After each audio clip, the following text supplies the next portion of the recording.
Good morning, students. Let's continue our chapter Body Movements.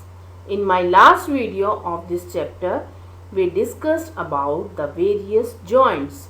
But today, we are going to discuss the human skeletal system. So, let's start the video. Students, the bones in your body make up a framework called skeleton. आपकी body में जितनी भी bones होती हैं, हड्डियां होती हैं, वो मिलकर एक फ्रेमवर्क तैयार करती हैं, एक ढांचा तैयार करती हैं. And that framework is known as skeleton. You can see that how the human skeleton look like. The skeleton of an adult human being is made up of 206 bones. तो एक जो एडल्ट ह्यूमन बीइंग होता है उसके अंदर कितनी bones होती हैं? 206. We get to know about the shapes of the different bones in our body by the X-ray images. मैंने अभी बताया कि हमारी बॉडी के अंदर बहुत सारी बोन्स होती हैं. तो उन बोन्स की अगर आप शेप देखना चाहते हो तो हमें कैसे पता चलती है?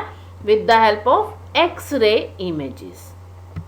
When we are hurt or have an accident, जब भी हमें कभी चोट लगती है या एक्सीडेंट होता है, then doctors use the X-ray images to find out about any possible injuries that might have happen to the bone. तो उस टाइम पर डॉक्टर्स क्या करते हैं? एक्सरे करते हैं. आप सभी ने देखा भी होगा. तो एक्सरे से क्या होता है? हमारी बॉडी के उस पार्ट की इमेज बन जाती है और वहाँ से दिखता है कि उस बोन में कुछ इंजरी हुई है या नहीं हुई है. तो अगर हम हमारी बॉडी की बोन्स की स्ट्रक्चर को देखना चाहते हैं तो हम कहाँ से देख सकते हैं? एक्सरे इमेजेस से. Next we will discuss the basic parts of human skeleton.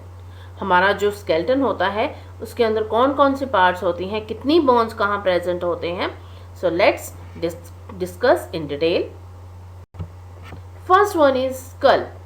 School जो है वो हमारे स्केलेटन का वो पार्ट है जो हमारे हेड रीजन में होता है, यानी कि फेस रीजन. अगर हम बात करते हैं कंप्लीट फेस रीजन में जो हमारा बोनी पार्ट होता है, that is skull. It is made of many bones joint together. Skull के अंदर बहुत सारी बोन्स जो है वो जुड़ी होती हैं. It encloses and protects a very important part of the body, that is brain. जो स्कल होता है ये हमारे ब्रेन को प्रोटेक्ट करता है. It contains holes for your eyes, ears, nose and mouth. जो स्कल होता है आप इस पिक्चर में देख सकते हो कि हमारी आईज के लिए फ्रंट में आपको दिख रहा होगा होल, देन ईयर्स के लिए साइड में होल है, नोज के लिए आईज के नीचे एक होल है, एंड माउथ, और माउथ के लिए भी होल है. तो जो स्कल होता है इसका मेन फंक्शन क्या होता है? To protect the brain. Next is backbone or spine, जिसको हम क्या कहते हैं? रीढ़ की हड्डी. तो बैकबोन क्या है? बैक बोन, यानी कि bone present at the back. हमारे कमर में, हमारे बैक में जो बोन प्रेजेंट होती है that is back bone. Backbone is present at the centre of your back. आपकी जो बैक होती है, कमर होती है, उसके सेंटर में होती है, बीच में होती है. The backbone consist of 33 small bones. तो जो बैकबोन होती है उसमें कितनी छोटी छोटी बोन्स होती हैं? 33. और इस बैकबोन को हम क्या कहते हैं? Vertebrae, which are joined to each other. तो ये जो 33 बोन्स होती हैं इनको हम वर्टिब्रे कहते हैं और ये सभी 33 बोन्स एक दूसरे के साथ जॉइंड होती हैं. The joints allow slight movement of the vertebra. जो जॉइंट्स होते हैं ये वर्टिब्रा की थोड़ी बहुत मूवमेंट को ही अलाउ करते हैं. That is why you can bend and twist your back. इसी वजह से आप अपनी कमर को, अपने बैक को आगे बेंड कर सकते हो, बैक में बेंड कर सकते हो, ठीक है, और लेफ्ट और राइट में ट्विस्ट भी कर सकते हो. Next is rib cage. Rib cage. Rib cage is a protective cage around the organs in the upper part of the body. हमारी बॉडी के अपर पार्ट में जो ऑर्गन्स होते हैं, अपर पार्ट में कौन से ऑर्गन्स होते हैं? लंग्स, हार्ट, तो रिब केज क्या करता है, एक प्रोटेक्टिव केज बनाता है। आप देखो इस डायग्राम में आपको दिख रहा होगा, केज क्या होता है, पिंजरा। तो बहुत सारी बोन्स मिलके एक पिंजरा बना लेती हैं, जो हमारी बॉडी के अपर पार्ट में जितने भी ऑर्गन्स प्रेजेंट हैं उनको प्रोटेक्ट करता है। It consist of 24 bones. तो रिब केज के अंदर कितनी बोन्स होती हैं, 24। All of them are joined to backbone at the back. ये जो रिब केज के अंदर जितनी भी बोन्स होती हैं, बैक में ये बैकबोन के साथ जॉइंट होती हैं, and most of them are joined to breast bone in front. और आगे की तरफ जो हमारी ब्रेस्ट बोन होती हैं उसके साथ जॉइंट होती हैं। तो ये जो रिब केज होता है ये आगे से भी जॉइंट होता है हमारी ब्रेस्ट बोन के साथ, और पीछे से जॉइंट होता है हमारी बैक बोन के साथ। Rib cage protects heart and lungs. अभी बताया था मैंने आपको कि रिब केज क्या करता है, हार्ट और लंग्स को प्रोटेक्ट करता है। इस पिक्चर में आप देख रहे हो कि जो लाइट रेड कलर का स्ट्रक्चर है दैट इज द लंग। जो लेफ्ट में प्रेजेंट है वो लेफ्ट लंग है, जो राइट में प्रेजेंट है वो राइट लंग है, ठीक है। और बीच में क्या है दोनों लंग्स के, हार्ट। तो रिब केज क्या करता है, हार्ट और लंग्स को प्रोटेक्ट करता है। It also protects parts of stomach and kidneys. ये स्टमक और किडनी को भी प्रोटेक्ट करता है। Next one is shoulder bone, very important. Shoulder bone जो हमारी शोल्डर में प्रेजेंट है। Human shoulder is made of 3 bones. जो ह्यूमन का शोल्डर होता है उसमें 3 बोन्स होती हैं। The shoulder joint is the main joint of the shoulder. जो हमारे शोल्डर में जो ऊपर की तरफ जो जॉइंट होता है that is the main joint of the shoulder. और ये कौन सा जॉइंट होता है, it is a ball and socket joint. और लास्ट वीडियो में मैंने आपको बताया था कि जहां पर भी बॉल एंड सॉकेट जॉइंट होता है वहां पर फ्री मूवमेंट पॉसिबल है। आप अपने शोल्डर की हेल्प से अपनी आर्म को ऊपर ले जा सकते हो, नीचे ले जा सकते हो, लेफ्ट में घुमा सकते हो, राइट में घुमा सकते हो, और राउंड राउंड भी मूव कर सकते हो। आप करके देखो, आप अपने शोल्डर वाले जॉइंट से अपनी आर्म को कैसे भी मूव कर सकते हो, because it contain the ball and socket joint. Next is the pelvic bones.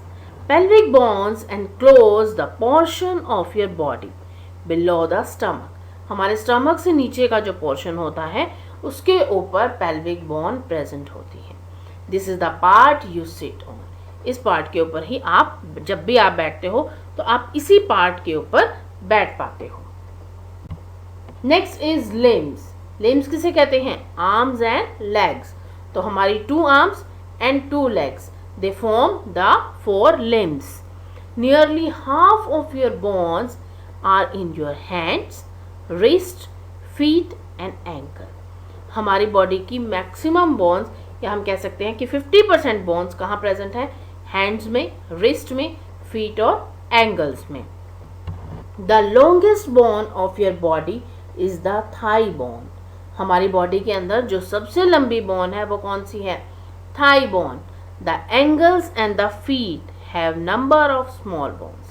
जो ankles होते हैं और जो feet होते हैं वहाँ पर बहुत सारी छोटी छोटी bones होती हैं। Next is the cartilage. Student, this was all about the bones. Now, a very important topic which is cartilage. Cartilage क्या होता है? Apart from bones and joint. Bones भी मैंने आपको बता दिया क्या होती हैं, joints क्या होते हैं, जहां पर 2 बोन्स ज्वाइन करती हैं। तो इनके अलावा कुछ और भी प्रेजेंट होता है स्केलेटन सिस्टम में। There are some additional parts of skeleton that are not as hard as bones. जो बोन्स की तरह बहुत हार्ड भी नहीं होते हैं, दीज आर कार्टिलेजेस। तो इस पार्ट को हम क्या कहते हैं, कार्टिलेज कहते हैं। When you feel your year, आप अपने ईयर को टच करके देखो, you will find that there are not any hard bony part.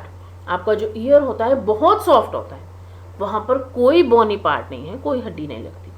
But the upper part of the year, जैसे आप इस पिक्चर में देखो जहां पर हमने टच किया हुआ है फिंगर से, आप उस पार्ट को टच करके देखो, ईयर के उस पार्ट को टच करो तो आप देखोगे कि that is not as soft as the ear lobe. वो बाकी कान की तरह उतना सॉफ्ट भी नहीं है, but not as hard as bone, एक बोन की तरह हार्ड भी नहीं है। तो वो पार्ट जो बोन की तरह हार्ड भी नहीं है और स्किन की तरह सॉफ्ट भी नहीं है, दिस इज कॉल्ड कार्टिलेज. ठीक है, so this is about cartilage. Next is the muscles. What makes the bones move? Bones को मूवमेंट के लिए कौन हेल्प करता है? That is muscles. तो हमारी बॉडी के अंदर जितनी भी मूवमेंट्स होती हैं, that is due to muscles. Bones can not move by themselves. Bones अपने आप मूव नहीं कर सकती. It is your muscles attached to your bones that make them move at the joints. तो ये जो मसल्स होती हैं, ये बोन्स के साथ अटैच होती हैं और यही बोन्स को जॉइंट्स वाली जगह से मूव कराने में हेल्प करती हैं. So muscles are like elastic bands. Muscles क्या है? इलास्टिक बैंड्स की तरह हैं. वो जैसे इलास्टिक बैंड है, दैट कैन बी कॉन्ट्रैक्टेड और रिलैक्स. कॉन्ट्रैक्ट भी हो सकता है, रिलैक्स भी हो सकता है. ऐसे ही मसल्स भी कॉन्ट्रैक्ट भी होती हैं और रिलैक्स भी होती हैं और इसी वजह से मूवमेंट होती है. Muscles work in pair. जो मसल्स होती हैं वो हमेशा पेयर में, जोड़े में काम करती हैं. A muscle can only pull the bone. Muscle क्या करती है? बोन को पुल करती है, खींचती है. It can not push. ये धकेलती नहीं है, खींचती है. Two muscles work together to move a bone. एक बोन को मूव कराने के लिए दो मसल्स एक साथ काम करती हैं, जिसमें से एक कॉन्ट्रैक्ट करती है, दूसरी रिलैक्स करती है. When one muscle contracts, अभी मैंने आपको बताया कि एक बोन को मूव कराने के लिए दो मसल्स काम करती हैं. अब उन दोनों में से जब एक मसल कॉन्ट्रैक्ट करेगी, bone is pulled in that direction. जो मसल कॉन्ट्रैक्ट करेगी, बोन उस डायरेक्शन में मूव करेगी. The other muscle of the pair relax. उस पेयर की जो दूसरी मसल है वो रिलैक्स करेगी. आप देख सकते हो इस पिक्चर के अंदर कि एक आगे वाली मसल है बाइसेप्स और एक पीछे वाली मसल है ट्राइसेप्स. तो जो बाइसेप है वो कॉन्ट्रैक्ट कर रही है, ठीक है, और वो बोन को मूव करवा रही है, पुल कर रही है उस डायरेक्शन में. ठीक है, और जो ट्राइसेप है वो रिलैक्स कर रही है. Up and down movement of arm are controlled by two muscles, biceps and triceps. जो आर्म्स की हमारी अप और डाउन मूवमेंट होती है वो किसकी वजह से होती है? बाइसेप्स और ट्राइसेप्स मसल की वजह से. अब अभी मैंने आपको बताया कि एक मसल कॉन्ट्रैक्ट कर रही है, दूसरी उस टाइम पर रिलैक्स कर रही है.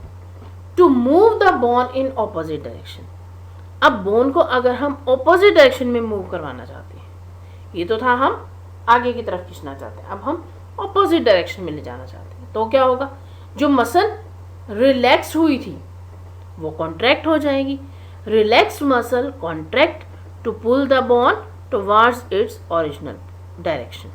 जो मसल रिलैक्स हुई थी वो अब कॉन्ट्रैक्ट हो जाएगी. वाइल द फर्स्ट मसल, जो पहले वाली मसल थी जो कॉन्ट्रैक्ट हुई थी, अब वो रिलैक्स हो जाएगी. तो कॉन्ट्रैक्शन और रिलैक्सेशन की वजह से हमारी मसल्स जो है वो मूवमेंट में हेल्प करती हैं. So students, this was all about the human skeleton system. We have discussed the bones, cartilage and the muscles, that how they help in the movement. Thank you, students. If you have any doubt, then you can ask in the comment section below. If you like this video, then please like and share it and subscribe to the channel for more such videos.